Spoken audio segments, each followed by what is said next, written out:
Halo semuanya, kembali lagi di channel Bukologia. Kali ini di segmen buku berbicara, saya akan membacakan satu buku yang bertemakan agama yang ditulis oleh Jalaluddin Rahmat. Judulnya Doa Bukan Lampu Aladin, Mengerti Rahasia Zikir dan Akhlak Memohon kepada Allah. Saya akan bacakan satu dari buku ini. Judulnya Amalan Sebelum Tidur.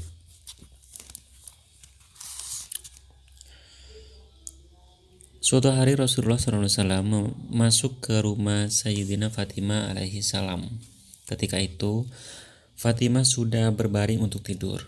Rasulullah lalu berkata, "Wahai Fatimah, la tanami, janganlah tidur sebelum engkau lakukan 4 hal.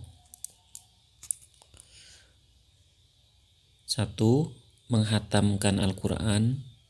2. Memperoleh syafaat dari para nabi. 3. Membuat hati kaum mukminin dan mukminat senang dan ridho kepadamu, serta melakukan haji dan umroh." Fatimah bertanya, "Bagaimana mungkin aku melakukan itu semua sebelum tidur?" Rasulullah SAW menjawab, "Sebelum tidur, bacalah Qul huwallahu ahad 3 kali. Itu sama nilainya dengan menghatamkan Al-Quran." Yang dimaksud dengan Qul huwallahu ahad adalah seluruh surat Al-Ikhlas, bukan ayat pertamanya saja. Dalam banyak hadis, seringkali suatu surat disebut dengan ayat pertamanya. Misalnya surat Al-Insyirah yang sering disebut dengan surat Alam Nasroh. Rasulullah SAW melanjutkan, "Kemudian supaya engkau mendapat syafaat dariku dan para nabi sebelumku, bacalah sholawat. Allahumma sholli ala sayyidina wa ala ali Muhammadin kama shollaita ala Ibrahim wa ala ali Ibrahim. Allahumma barik ala Muhammadin wa ala ali Muhammadin kama barakta ala Ibrahim wa ala ali Ibrahim fil alamina innaka hamidum majid."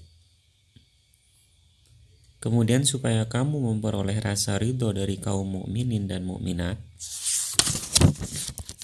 supaya kamu disenangi oleh mereka, dan supaya kamu juga ridho kepada mereka, bacalah istighfar bagi dirimu, orang tuamu, dan seluruh kaum mukminin dan mukminat. Tidak disebutkan dalam hadis itu istighfar seperti apa yang harus dibaca. Yang jelas, dalam istighfar itu kita mohonkan ampun bagi orang-orang lain selain diri kita sendiri. Untuk apa kita memohon ampunan bagi orang lain? Agar kita tidur dengan membawa hati yang bersih, tidak membawa kebencian atau kejengkelan kepada sesama kaum muslimin. Kita mohonkan ampunan kepada Allah untuk semua orang yang pernah berbuat salah terhadap kita. Hal itu tentu saja tidak mudah, sulit bagi kita untuk memaafkan orang yang pernah menyakiti hati kita. Bila kita tidur dengan menyimpan dendam tanpa memaafkan orang lain, kita akan tidur dengan membawa penyakit hati. Bahkan mungkin kita tak akan bisa tidur. Sekalipun kita tidur kita akan memberikan mimpi buruk bagi kita. Penyakit hati itu akan tumbuh dan berkembang ketika kita tidur. Dari penyakit hati itulah lahir penyakit-penyakit jiwa dan penyakit-penyakit fisik. Orang yang stres harus membiasakan diri memohonkan ampun kepada Allah untuk orang-orang yang membuatnya stres sebelum ia beranjak tidur. Dalam hadis itu tidak dicontohkan istighfar macam apa yang harus kita baca, tapi ada satu istighfar yang telah dicontohkan oleh orang tua kita di kampung. Biasanya setelah sholat maghrib mereka membaca, "Astaghfirullahaladzim li wa li walidayya wa li ashabi uquqi wajibati alayya wa li masyayikhina wa li ikhwanina wa li jami'il muslimina wal muslimat wal mu'minina wal mu'minat al-ahya'i minhum wal amwat. Ya Allah, aku mohonkan ampun padamu bagi diriku dan kedua orang tuaku, bagi semua keluarga yang menjadi kewajiban bagiku untuk mengurus mereka. Ampuni juga guru-guru kami, saudara-saudara kami, muslimin dan muslimat, mukminin dan mukminat, baik yang masih hidup maupun yang telah wafat. Bila kita amalkan istighfar itu sebelum tidur, paling tidak kita telah meminta ampun untuk orang tua kita. Istighfar kita insya Allah akan membuat orang tua kita di alam barzah senang kepada kita. Istighfar itu pun akan menghibur mereka dalam perjalanan mereka di alam barzah. Manfaat paling besar dari membaca istighfar adalah menenteramkan tidur kita. Nasihat terakhir dari Rasulullah SAW kepada Fatimah adalah, sebelum tidur, hendaknya kamu lakukan haji dan umroh. Bagaimana caranya?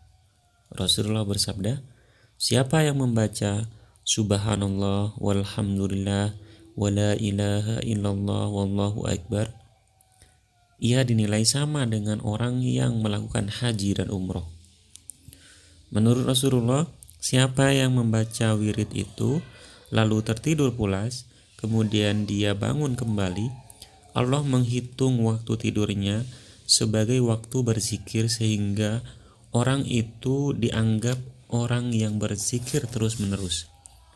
Tidurnya bukanlah tidur goflah, tidur kelalaian, melainkan tidur dalam keadaan berzikir. Sebetulnya, bila sebelum tidur kita membaca zikir, tubuh kita akan tertidur tapi ruh kita akan terus berzikir. Sekiranya orang itu terbangun di tengah tidurnya, niscaya dari mulut orang itu akan keluar zikir asma Allah.